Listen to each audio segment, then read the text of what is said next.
Here is Congressman Byron Donalds. Says, let's break this down. The driver here, Singh, is an illegal alien, check, entered our country unlawfully, coming over the, by the way, he came over the Mexican border. How the F did he walk from India to Mexico? The same way all these migrants get here. These are acts of war on our American sovereignty by all these George Soros NGOs who organize and facilitate the invasion of America from the third world with our own tax dollars. One of the many fronts on which America is engaged in an existential war for survival. Thank God for President Trump cutting off the money flow of our taxpayer money. They're taking our money and using it to kill us. It's as if they had cut our neck and then were drowning us in our own blood. That's how we got here from India over the Mexican border. He failed his English proficiency test. I guess he was going to assimilate, wasn't he? He's just the next American. Failed. He's been here for years. Failed his road sign test. You know, I've driven in foreign countries, ridden motorcycles in foreign countries a lot. And you know, one of the basic things I do before I drive in a foreign nation? I inform myself about their road signs because they're different. And I'm only doing it on vacation.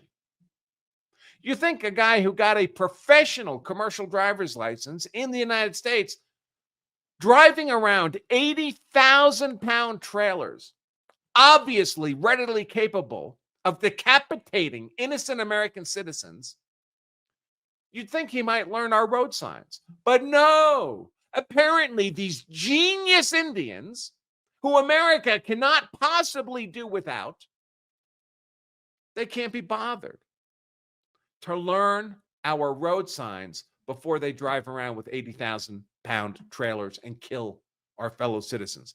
California still gave him a driver's license. So did Washington State, 2 sanctuary states, of course. And Singh used that license to drive to Florida, where he killed 3 innocent Americans. Justice must be served. Yeah, I agree.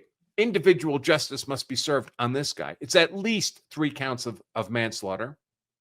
How about justice served on all the people who were accessories prior, who made these unlawful killings possible by protecting this guy's presence in our nation, by giving him a real ID that might pass inspection were he stopped by a law enforcement agent as being a lawful presence in the U.S., by giving him a commercial driver's license when he has no English proficiency and cannot read our road signs.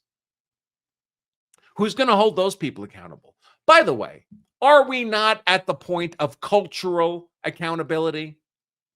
It's not one individual causing us these problems in our own nation.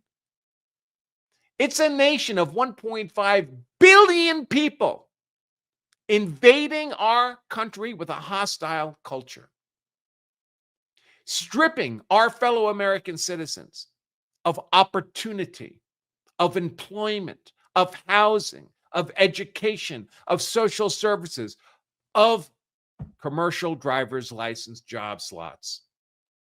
Why do we allow this? Why is this guy not driving a truck, I don't know, in India?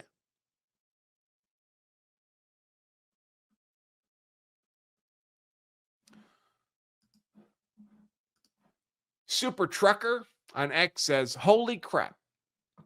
During FMCSA's interview with the driver, investigators administered an English language proficiency assessment in accordance with guidelines. The driver failed the assessment, providing correct responses to, can you guess? Did he get 10 out of 12 right? I mean, 12 out of 12 is the only acceptable score. I think we would agree, right? For driving 80,000 pounds down our highways, 12 out of 12 would be the only acceptable score.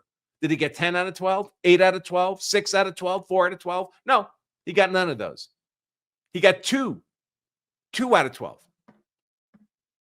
2 out of 12.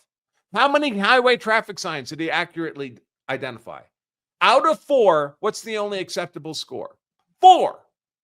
Before you can drive an 80,000-pound truck down our interstates and turnpikes. How many did he get right? Did he get 4 right? Did he get 3 right? 2 right?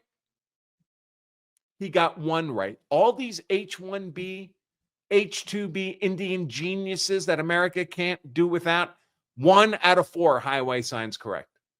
By the way, I expect that India doesn't even bother with commercial driver's licenses. I don't think they're that civilized a nation, but imagine if they were.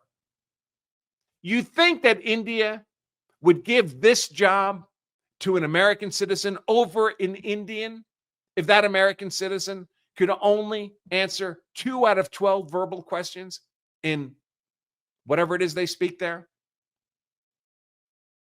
Do you think they'd give an American a truck driving job over an Indian if the American could only identify 1 out of 4 Indian traffic signs? Why do we allow these Indians to come here and kill us on these terms, on any terms? Horrific. Sean Kelly notes he can't comprehend English or understand signs. How did he get a CDL? It's corruption. And from 2 states.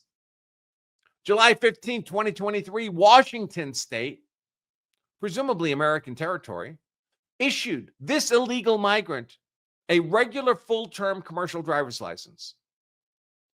On July 23rd, 2 years later, California issued him a limited term, non-domicile CDL. What the F is that? Why does that even exist? Why does that even exist? Super Trucker says California's been known as a spot to pay for a CDL for years. Hockey Mama, how did he pass the CDL test? Well, obviously he wasn't tested. He wasn't tested. Have we had enough? Professional.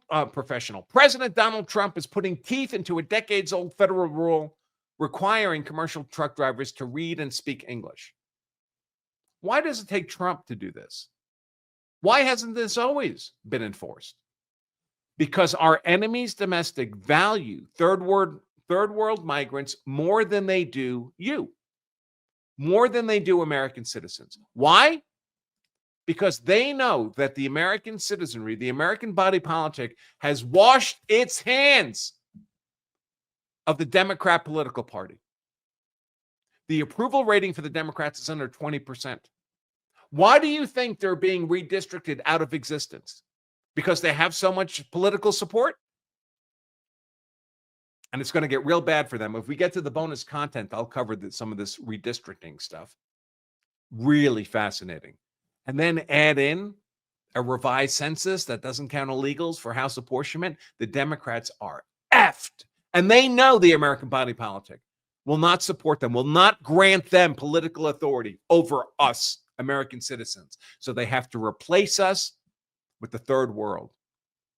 The third world is the actual constituency of Gavin Newsom, of the state of Washington, of Jasmine Crockett, of Eric Swalwell, of Adam Schiff, of Nancy Pelosi, of Kamala Harris. If she ever wakes up, it's probably a little, it's only noon Eastern time. She may not be up yet, getting over her hangover. They hate you. They hate you to the point where it affects them not at all to see you slaughtered by the people who are their true constituents. These illegal and legal third world migrants into our nation, completely unassimilable into American culture, and don't care to. When you go to Costco or IKEA on the weekend and you look around, do you have any trouble identifying who the Indians are? Are they assimilated? They can't assimilate. American culture and Indian culture are oil and water. They would have to completely abandon their culture to assimilate into America, and it can't be done. And why? Why is America interested in that?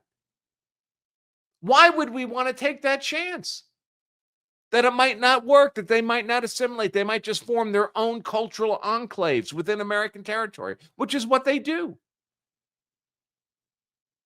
We have Americans here. We have 340 million of us. Let's make more. It's fun. I've made 4. Import the third world. It's unbelievable. So let's watch this little video clip here. Whoops.